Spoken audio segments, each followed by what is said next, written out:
Pakistan stock data channel में खुश आमदीद। उम्मीद है आप खैरियत से होंगे। आज की मार्केट का जायजा लेते हैं।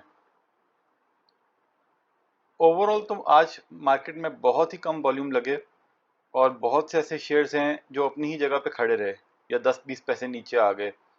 लेकिन कुछ स्पेसिफिक शेयर्स हैं जिनमें आज मूव बनती रही। लेकिन अगर वॉल्यूम देखें तो ऐसे हैं कि जैसे कोई ट्रेडिंग हो ही नहीं रही। तो ये सिलसिला वही बात है कि अभी हो सकता है अगले 2-3 महीने तक ये सिलसिला ऐसे ही चलता रहे और फिर जब दिसंबर में जाके ईयर एंड के रिजल्ट आने वाले हों उस टाइम पे आके फिर मूव बने, या अगर उससे पहले कोई अच्छी खबर आई तो फिर होगा, वरना इसी तरीके से कुछ लग रहा है सिलसिला। सर्किट ब्रेकर्स को देखें तो आज अपर लॉक में जो है अच्छा ज़्यादा थे पहले, बाद में कम हो गए हैं। शायद आखिरी टाइम पे कुछ शेयर्स के लॉक खुल गए हों। तो PNSC को एक तो लॉक लगा। इसकी बोर्ड मीटिंग आने वाली है, शायद उसकी एंटिसिपेशन में थोड़ा सा काफ़ी अरसे से जो है सेम लेवल पे चल रहा है। लेकिन इसका यही है कि उसके चक्कर में लग रहा है कि शायद इसको कुछ हुआ है। बहरहाल कोई पता नहीं होता, इसमें जब मूव बनती है तो 3-4 दिन भी बन जाती है। बाकी ऐसे ही है। लोअर कैप के देखें, बलोचिस्तान व्हील तो पहले ही बहुत ऊपर उसको लेके गया, तो फिर अब मार रहे हैं, ये तो ऐसे ही चलता रहेगा, ये कोई ख़ास नहीं है। अच्छा जी, अगर आज देखें बोर्ड मीटिंग किस कंपनी ने अनाउंस की हैं, तो आज काफ़ी सारी कंपनी से बोर्ड मीटिंग अनाउंस की हैं। निशात मिल्स ने अनाउंस की है, उसको साथ साथ देख भी लेते हैं कुछ को। अच्छा, निशात मिल्स को बाद में देखते हैं। फैक्टो है, JKSM है, टावलर्स है, PPVC, PRWM, ASHT, ELSM, MTL, नागसी, हमनल, NICL, TGL, आगा, गैटम, ELCM। अब निशात मिल्स को देखें तो इसमें थोड़ी सी मूव बनी अनाउंसमेंट के बाद, तकरीबन ₹1 ऊपर गया। लेकिन यह है कि इसकी अगर हिस्ट्री देखें तो पिछले साल इसने ₹30 कमाए, उससे पहले 16-17, तो और इस दफ़ा 3 क्वार्टर्स में देखा जाए तो ₹30 कमा चुका है। तो पिछले साल ₹30 कमा के इन्होंने डिविडेंड दिया था ₹4। उसके बाद 21 में इन्होंने ₹16 कमाए, डिविडेंड फिर भी ₹4। तो इस दफ़ा अगर ₹40 कमा लें फिर भी हमें लगता है डिविडेंड ₹4 ही देंगे, तो इनकी डिविडेंड की हिस्ट्री इतनी अच्छी नहीं है। वैसे तो EPS 40 अच्छी है, लॉन्ग टर्म में कैपिटल गेन आपको दे सकती है, लेकिन डिविडेंड देने का इनका कोई इतना इरादा नहीं होता। बहरहाल ये निशात ग्रुप जो है ये अपनी स्ट्रेटजीज बदलते रहते हैं, एकदम कोई सरप्राइज भी दे देते हैं। बहरहाल हमें कोई ज़्यादा उम्मीद नहीं है। अगर थोड़े बहुत शेयर्स हैं भी किसी के तो बेहतर यही है कि वो रिज़ल्ट से पहले इसमें से फिर एग्जिट कर जाए। अगर रिस्क लेना चाहते हैं तो अपनी मर्जी। फिर टावलर्स में भी आज टावलर की जब मीटिंग अनाउंस हुई तो टावलर ने भी आज तकरीबन कैप ही लगाया, कैप लगा के फिर खोला, फिर तकरीबन दोबारा कैप हो गया। इसकी अगर फाइनेंशियल्स देखें तो पिछले साल ₹62 कमाए थे और पे आउट दिया था इसने ₹10 का। इस साल इसके अच्छा चल रहा है। अगर ₹100 का EPS आ जाता है तो भी ₹12-13, ₹3 ये इंटरिम पे दे चुके हैं, तो ₹10 का ही और दे सकते हैं। लेकिन इसमें मूव काफ़ी बनी हुई है। देखें बीच में इसको एकदम जो है ना 300 तक चला गया था और फिर उसके बाद यहाँ पे आया है। तो अब कोई पता नहीं इनका कोई बोनस वोनस देने का इरादा ना हो ज़्यादा। लेकिन ये है कि अगर अच्छा बोनस, अच्छा पे आउट ना दिया तो लोअर लॉक, अच्छा दिया तो क्या अपर लॉक। तो इसलिए आप अपनी मर्जी से देख के फैसला करें। लेकिन इसमें मूव बहुत बनी है आज। लेकिन TGL ने बोर्ड मीटिंग अनाउंस की तो उसकी कोई खास मूव नहीं बनी, वो पहले ही शायद थोड़ा ऊपर है। TGL को एक दफ़ा फिर देख लेते हैं। फाइनेंशियल्स पिछले साल ₹30 थे, लेकिन उन्होंने 30 बहुत ही कम डिविडेंड दिया था। इस साल इनके फाइनेंशियल्स कम हैं, ₹16-17 आ रहे हैं। तो अब उस हिसाब से 21 में ज़्यादा डिविडेंड दिया था, वहाँ से हमें अच्छा लगता था, बाद में इन्होंने कम कर दिया। पता नहीं इस दफ़ा क्या देते हैं। लेकिन इन्होंने अपना ऑथराइज कैपिटल बढ़ाया है तो बोनस की तो उम्मीद है, लेकिन डिविडेंड की ज़्यादा उम्मीद नहीं है। बोनस 20-30% दे सकते हैं। हम्म। उसके बाद रिजल्ट्स देख लेते हैं। आज पीएसएक्स का रिजल्ट आया, कोई खास नहीं, पिछले साल से कम हुआ है। सेफ मिक्स का रिजल्ट आया, इन्होंने कुछ नहीं दिया। कमाई तो पिछले साल से काफी अच्छी हुई है, दिया कुछ नहीं है। चनाब लिमिटेड, इसकी भी कमाई थोड़ी सी हुई है लेकिन कुछ नहीं दिया दिलाया। मेक्टर माशाल्लाह 50 पैसे का डिविडेंड दिया, जबरदस्त। अच्छा, कमाई तो हो गई है 8 रुपए की, लेकिन वैसे ही फारिग है।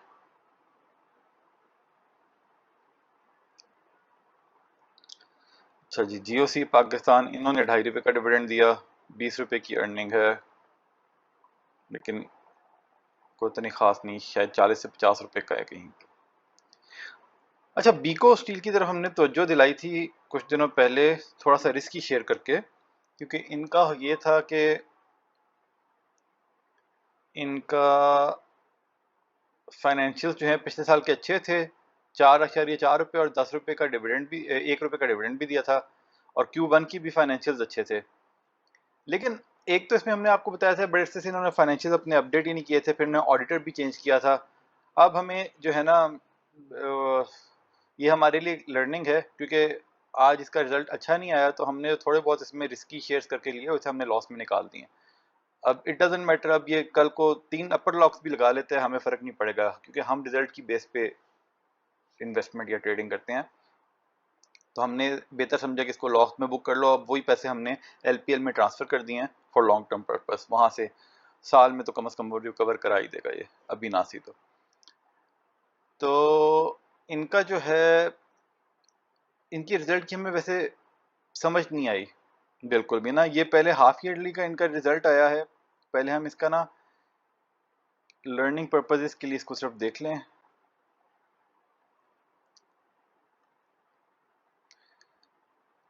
देखें, इनका Q1 का रिजल्ट था 3 बिलियन की सेल्स हुई थी और 1 रुपए का ईपीएस।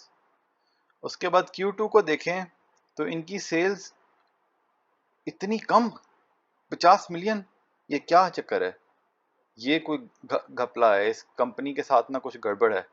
और शायद यही वजह लगती है कि इनका पिछले ऑडिटर के साथ कुछ लड़ाई हुई है। ऑडिटर ने जो है ना वो, उन्होंने इनके नहीं माना, इनके जो ट्रीटमेंट्स हैं, कुछ ट्रीटमेंट्स की गलती है या क्या है, तो इन्होंने जो है ना ऑडिटर को निकाल दिया। और लेकिन उसके बाद भी रिजल्ट को समझ ही नहीं आ रही रिजल्ट की ना, कि अब ये देखें,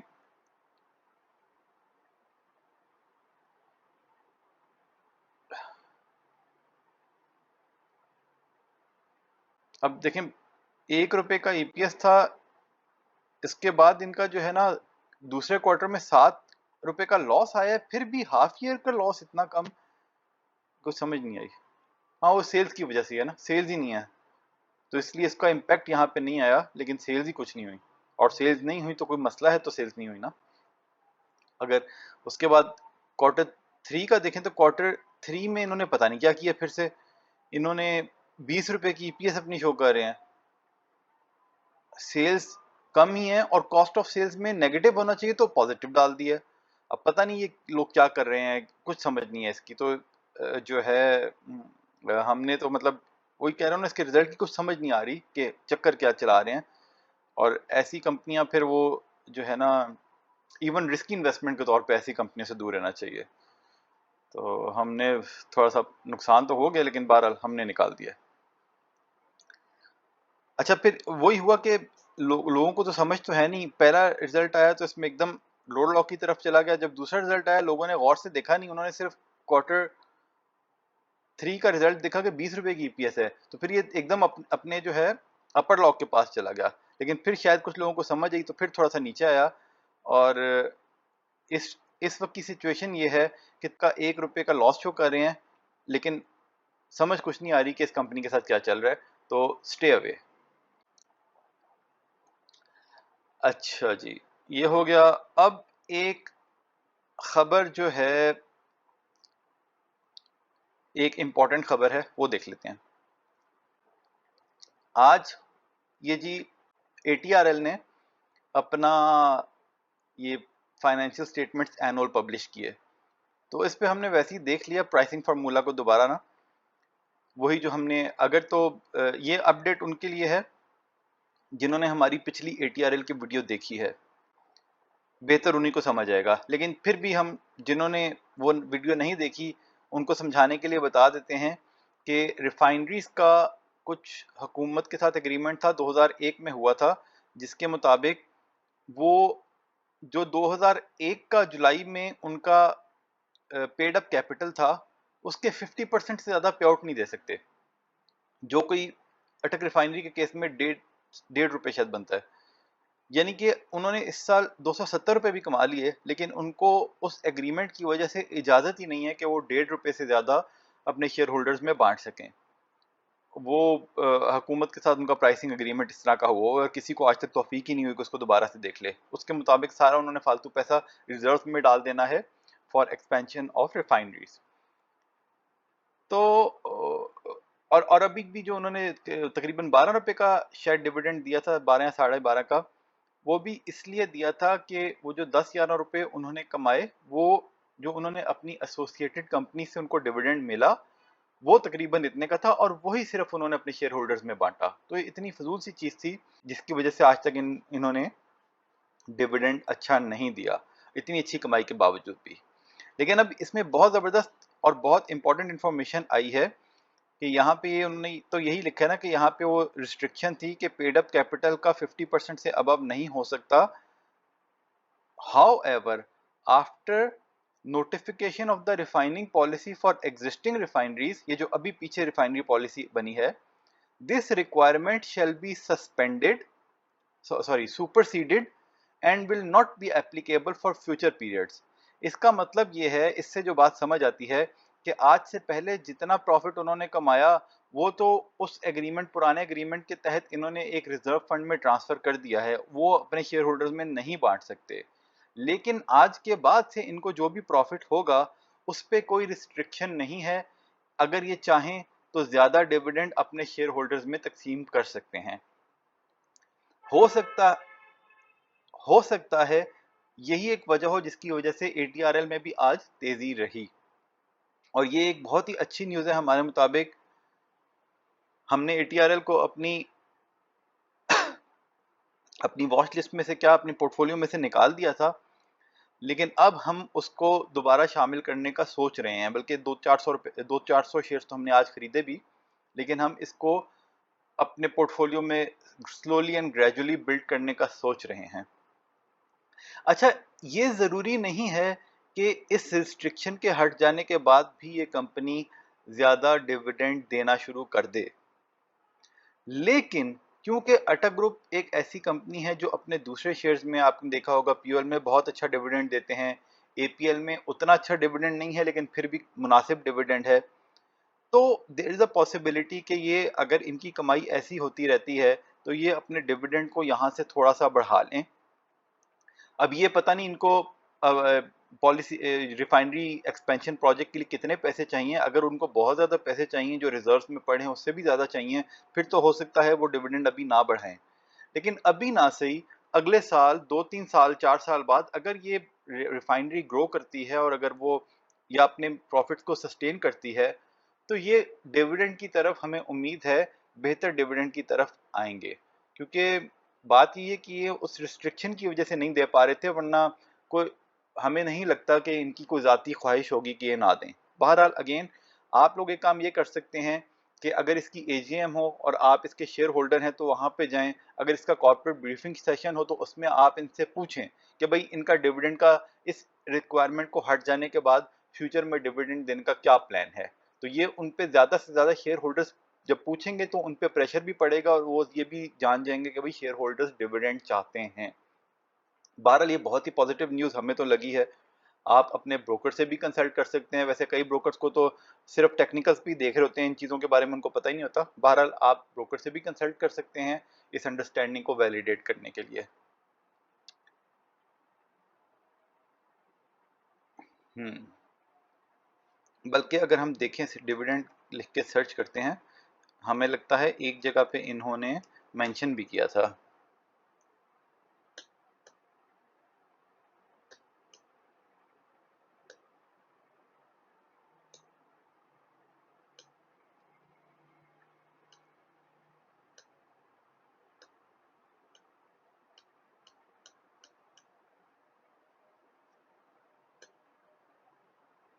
हाँ, ये देखें, यहाँ पे इन्होंने लिखा हुआ है अपनी इनकी डिविडेंड यील्ड की रेशियो जो कम हुई है उसको एक्सप्लेन किया हुआ है कि investment ratios improved substantially resulting from high profits.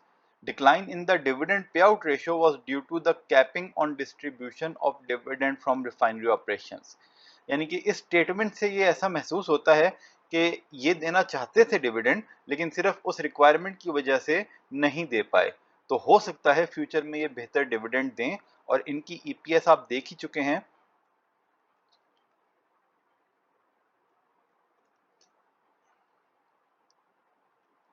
इस साल देखें 274 की ईपीएस आई, और क्वार्टरली देखें तो तकरीबन बराबर बराबर ही आ रही है।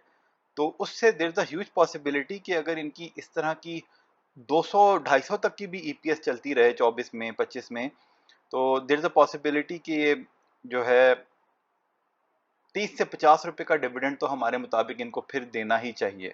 पता नहीं देंगे कि नहीं, लेकिन हमें लग रहा है कि बेहतरी हो सकती है। तो this is a good news, और इसी गुड न्यूज़ पे आज का सेशन एंड करते हैं। ये सारा डेटा हमने पीएसएक्स की साइट से लिया। आप खुद डेटा वैलिडेट करें, फिर अपना फैसला करें। कोई बाय सेल कॉल नहीं है, खरीदने बेचने का फैसला आपने खुद करना है, क्योंकि मुनाफे में मौज अपनी अपनी और नुकसान में दौड़ अपनी अपनी। पसंद आई तो शेयर लाइक सब्सक्राइब करें। खुश रहें, अल्लाह के हवाले।